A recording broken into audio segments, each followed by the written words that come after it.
बार बार ये चीज बताते हैं कि कोई भी चीज अगर हम लोग पढ़ते हैं, ठीक है, का यूज है कि नहीं है?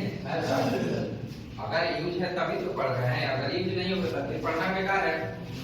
अगर जो चीज ज्यादा यूजफुल है उसको अक्सर एग्जाम में पूछा जाता है। क्लियर है कि नहीं? तो अभी जैसे नेक्स्ट इसके पहला जो टॉपिक हम लोग पढ़े थे इलेक्ट्रोमैग्नेट यानी विद्युत चुंबक। तो विद्युत चुंबक क्या होता है इसके बारे में हम लोग पढ़े, है ना। अब उसका यूज कहाँ किया जाता है कि नहीं? पहले नहीं इसका यूज तो होगा। तो विद्युत चुंबक का यूज जो हम लोग करते हैं इलेक्ट्रिक वेव के दरवाजे पर पे जाते हैं ना, कॉल बेल जो लगा हुआ रहता है वहां पर भी इलेक्ट्रोमैग्नेट ही रहता है, ठीक है। सर्किट ब्रेकर में ये जितने भी प्रकार के एमसीबी, आरसीसीबी ये सब होता है ना। यहाँ पर देख रहे हैं ये एमसीबी है ना। तो एमसीबी यानी कि जितने भी परिपथ वियोजक होते हैं यानी सर्किट ब्रेकर होते हैं उसमें भी इसका प्रयोग किया जाता है। किसका? Very good. उसके बाद क्रेन जैसा कि यहाँ पर देख ही रहे होंगे आप लोग फिगर में, है ना। ये क्या है? क्रेन है। और काफी वजनदार वस्तुओं को उठाने के लिए इसका प्रयोग किया जाता है। 4 चक्का गाड़ी को भी इलेक्ट्रोमैग्नेट ही रहता है। आप लोगों को बार बार बताए भी हैं सबसे शक्तिशाली मैग्नेट अगर कोई है तो वह है इलेक्ट्रोमैग्नेट, है ना। क्या है? इलेक्ट्रोमैग्नेट।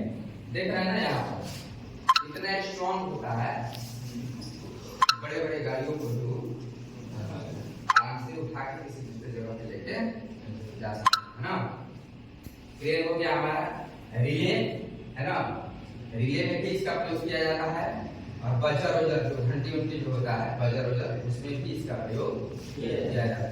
तो सबसे पहला चीज ये है कि इसका यूज जो है उसको आप लोगों को याद रखना होगा, क्योंकि ये एग्जाम में अक्सर पूछा जाता है। क्रेन के बारे में थोड़ा सा दे देता है। इसमें जो मैग्नेट हम लोग इस्तेमाल करते हैं वो कौन सा मैग्नेट होता है, समझ रहे हैं ना।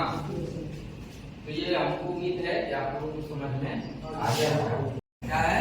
इसको बोलते हैं इलेक्ट्रोमैग्नेट। यहाँ मैग्नेटिज्म में लिख दिया है यानी विद्युत चुंबक, ठीक है। तो कोई भी तार है वायर वगैरह सब, अगर उसमें आप विद्युत सप्लाई देंगे जैसे धारा जब प्रवाहित होगा तो क्या होगा कि उस वायर के चारों तरफ क्या बनेगा? उस वायर के चारों तरफ चुंबकीय क्षेत्र उत्पन्न होगा। लेकिन अगर उसी वायर को यानी उसी कॉइल को किसी आयरन के पीस पर, किसी सॉफ्ट आयरन के पीस पर किलो जो होता है ना उस पर अगर उस कॉइल को टर्न लगा देंगे, ठीक है ना। यदि उसी तार को किसी नर्म लोहे के छड़ पर काफी सारा टर्न लगा देंगे, है ना, काफी सारा लपेटा अगर लगा देंगे, उसके बाद उसमें क्या करेंगे? लपेटने के बाद हम डीसी सप्लाई देंगे। कौन सा सप्लाई देंगे? DC supply. तो हमारा ऑटोमेटिक क्या होगा? वो चुंबक बन जाएगा। समझ रहे हैं बात? क्या होगा? चुंबक बन जाएगा। वायर जैसे मान लीजिए कोई भी वायर जैसे ये है पंखा हम लोग वायरिंग वगैरह सब करते हैं, क्या वायर है ना ये सब। यहाँ पर ये देख रहे हैं ये वायरिंग है, तारे है, लेकिन इस वायर को अगर हम इस तरह से टर्न दे दीजिए, यही हो गया हमारा क्या? वायर, ठीक है। तो कहने का मतलब यह है अगर हम किसी वायर में किसी कॉइल में विद्युत धारा अगर प्रवाहित करते हैं तो उसके चारों तरफ चुंबकीय क्षेत्र उत्पन्न होता है। लेकिन अगर उसी कॉइल को जैसे यहाँ पर आप देखिए ये हमारा क्या है? ये एक आयरन का पीस है, ठीक है ना। आयरन का क्या है? पीस है, टुकड़ा, ठीक है ना। इस पर हम क्या किए हैं? कॉइल को काफी सारा टर्न लगा दिया है। लगाया गया कि नहीं?